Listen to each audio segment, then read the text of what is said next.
नाम इन्होंने हमेशा पुरअमन का इस्तेमाल किया है, लेकिन हमेशा मुल्क में इंतशार फैलाने की बात की है। वफाक के ऊपर हमला आवर हो जाते हैं और तोड़ फोड़ करते हैं कील वाली लाठियां लेकर। जब हमने पीडीएम के प्लेटफॉर्म से तहरीकें लॉन्च की तो हमने बिल्कुल पुरअमन एहतजाज की, कोई एक गमला तक भी नहीं तोड़ा। मुल्क के सियासी माहौल में भी काफी गर्मा गर्मी देखने को मिल रही है। लाहौर की कोट लखपत जेल में कैद सीनियर पीटीआई रहनुमाओं की जानिब से मुज़ाकरात की हिमायत के बाद चौधरी परवेज इलाही का भी बड़ा बयान सामने आ गया है और उन्होंने तहरीक इंसाफ को एहतजाज की बजाय मुफाहमत और मुज़ाकरात के मशवरे दिए हैं। चौधरी परवेज इलाही ने कहा है कि मुफाहमत मुसाहमत से बेहतर है, क्योंकि मुज़ाकरात से कोई ना कोई सूरत हाल बेहतर निकल ही आती है। मगर बानी पीटीआई ने मुफाहमाना कोशिशों को अमलन वीटो कर दिया है और दो टोक अल्फाज में मुफाहमत और डायलॉग की तजावीज़ को मुस्तरद करते हुए ऐलान किया है कि मुज़ाकरात का वक्त खत्म हो चुका। उन्होंने हुकूमत के खिलाफ जद्दोजहद जारी रखने के अज़्म का इयादा करते हुए ऐलान किया कि 5 अगस्त से मुल्कगीर एहतजाजी तहरीक का आगाज़ किया जाएगा। अब किसी भी मजीद कोई मुज़ाकरात नहीं होंगे, ये सिलसिला नहीं चलेगा। अब सिर्फ सड़कों पर एहतजाज होगा ताकि कौम ज़बरदस्ती मुसल्लत करदा कठपुतली हुक्मरानों से निजात हासिल कर सके। दूसरी जानिब पीटीआई ने एहतजाजी तहरीक के लिए नई हिकमत अमली बना दी है और बानी के बेटे सुलेमान और कासिम को मैदान में उतारने का फैसला किया है और बताया जा रहा है कि तहरीक में बानी के बेटे सुलेमान और कासिम शिरकत करेंगे और उनको लाने के लिए इकदाम शुरू कर दिए गए हैं। वो तहरीक में शामिल होकर इंसानी हकूक का मामला उठाएंगे। पीटीआई के सेक्रेटरी जनरल सलमान अकरम राजा ने भी वाज़ेह किया है कि बानी पीटीआई के बेटों का तहरीक को हिस्सा बनाना उनका हक है। अपने हक के लिए बाहर निकलना गलत नहीं। बेनज़ीर भुट्टो ने भी तहरीक चलाई थी। सुलेमान और कासिम को तहरीक में लाने के मामले पर वज़रा का सख्त रद्द-ए-अमल सामने आ रहा है। वज़ीर मुमलिकत बराए दाखिला तलाल चौधरी ने कहा कि बानी पीटीआई के बच्चे ज़रूर आए ताकि उन्हें पता चले कि उनके वालिद ने क्या खिलवाड़ किया है, मगर उन्हें यकीन है कि बानी के बेटे नहीं आएंगे। बानी पीटीआई को बचाने के लिए लॉबी काम कर रही है। कभी अमेरिका से बंदे ले आते हैं और कभी बरतानिया से बंदे लाने की कोशिश की जाती है। वज़ीर आज़म के सियासी मुशीर राना सनाउल्लाह ने भी इस पर रद्द-ए-अमल दिया और कहा कि बानी पीटीआई के बेटों का पाकिस्तान आने से क्या होगा, माँ सिवाय उनके लिए मुश्किलात होंगी। अगर उन्होंने पाकिस्तान में आकर तहरीक में हिस्सा लिया तो वो गिरफ्तार होंगे और फिर उनको बरतानवी सिफारत खाना ही बासियाब कराएगा। खैर, इसी तमाम तर सूरत हाल पर बात कर लेते हैं। मुस्लिम लीग नून के सीनियर रहनुमा अली गौहर बलोच साहब हमारे साथ मौजूद हैं। अली साहब, बहुत शुक्रिया आपके वक्त का। सबसे पहले आपसे जानना चाहेंगे कि बानी पीटीआई एहतजाजी तहरीक के लिए डटे हुए हैं, मुज़ाकरात की तजवीज़ को भी उन्होंने मुस्तरद कर दिया और हर सूरत तहरीक चलाने पर बज़िद हैं। अब हुकूमत की जानिब से क्या पॉलिसी अपनाई जाएगी एहतजाज से निमटने के लिए, क्या लाहे अमल होगा, इस पर गौर व फिक्र यकीनन हुकूमत ने शुरू कर दिया होगा। बिस्मिल्लाहिर्रहमानिर्रहीम। देखें, बिल्कुल आपने बजा कहा, क्योंकि पीटीआई ने जब भी तहरीकें चलाई हैं, नाम इन्होंने हमेशा पुरअमन का इस्तेमाल किया है, लेकिन हमेशा मुल्क में इंतशार फैलाने की बात की है। और इनकी जितनी भी तहरीकें होती हैं और एहतजाज होते हैं वो पुरतशद्दद एहतजाज होते हैं। जिस तरह से इन्होंने 9 मई के वाक़यात किए, मुल्क में आग लगाई, तोड़ फोड़ की, शोदा के मुजस्मों को तोड़ा, रेडियो स्टेशन को आग लगाई, मोटरवेज जला दिए, जो जिना हाउस था उसकी ईंट से ईंट बजाई।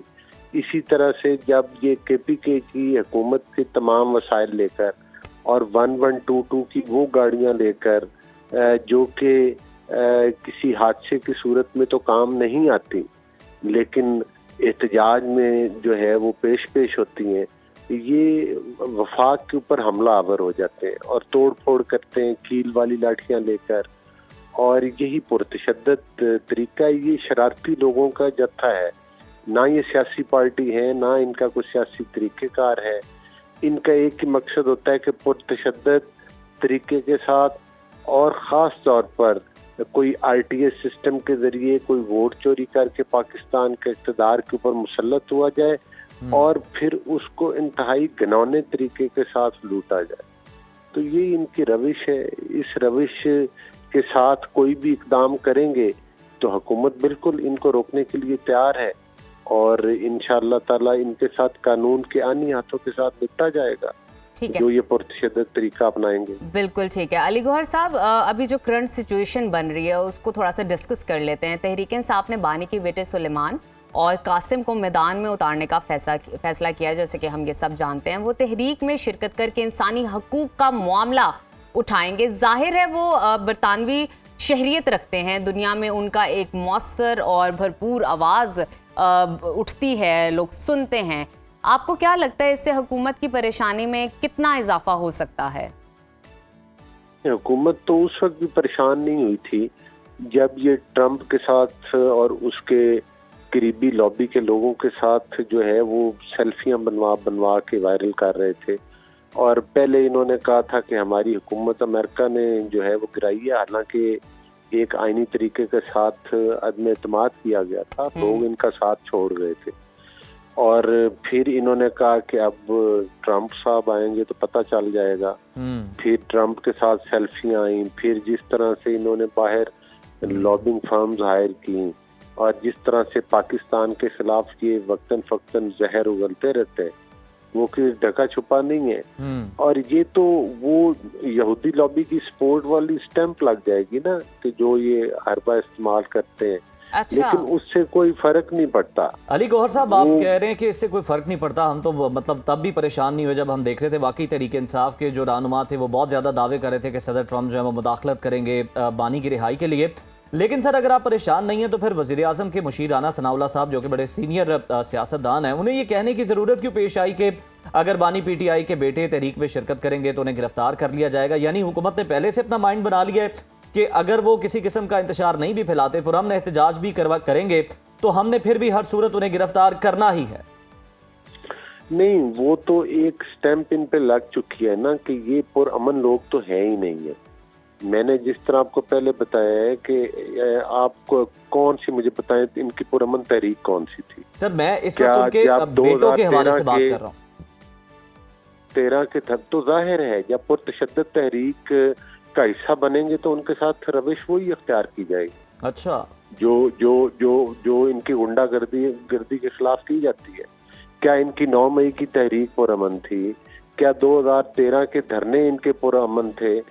जब इन्होंने पीटीवी के ऊपर हमला किया था, कौमी असम्बली के जंगले तोड़े थे, सुप्रीम कोर्ट के इर्द कब्रें खोदी थी, वो पुरअमन थी?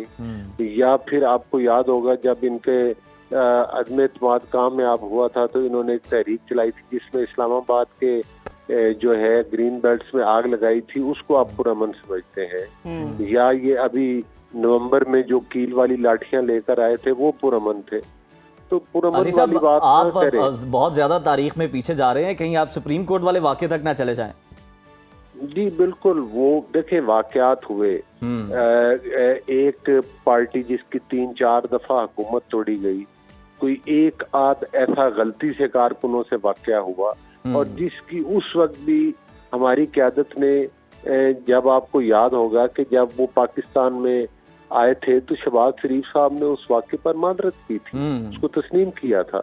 ये तो अच्छा जाहिर है, और हमारी जितनी भी तहरीकें निजात और जितनी भी तहरीकें चली पुरअमन तहरीकें थी, सियासी तहरीकें थी।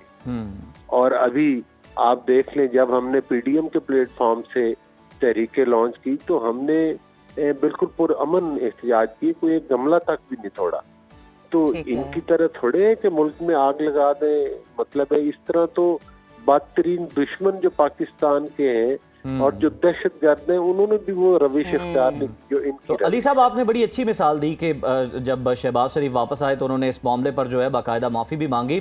गो के भी कोई आसार नहीं है, लेकिन अगर तहरीक इंसाफ की जानिब से भी माफ़ी तलाफ़ी कर ली जाती है तो आपको लगता है कि मामला सेटल हो जाएंगे? नहीं, देखें, माफ़ी तलाफ़ी तो उनको यकीनी तौर पर करनी पड़ेगी और वो कौम से करनी पड़ेगी। लेकिन उसके बरक्स जो इनके वाकयात इन्होंने किए हैं वो तो ज़ाहिर एक घनौने ऐसे जराइम हैं जिनको इनको अदालत के अंदर से मुख्तलिफ केसेस में सजाएं हो चुकी, बाकी अदालतों में फेस करना है और अदालतों के जरिए फैसले मतलब ज़ाहिर आने इनके वाकयात की जो इन्होंने जराइम किए। अदालतें अगर ये बेगुनाह है तो अपनी बेगुनाही साबित करें और फारिग हो जाए, हमें तो उस पर कोई एतराज़ नहीं है। और अगर ये गुनहगार हैं तो फिर वो मैं समझता हूँ कि फिर तो किसी दहशतगर्द को तो पाकिस्तान से रिलीफ नहीं मिलना चाहिए। बिल्कुल ठीक है, अगर वो माफ़ी मांगना चाहें तो वो मांग सकते हैं और इस पर मामलात जो हैं वो बेहतर भी हो सकते हैं। बहुत शुक्रिया अली गौहर बलोच साहब आपके वक्त का, और यकीनन आप हुकूमत का और अपनी जमात का जो नुक्ता नज़र है वो रख रहे थे।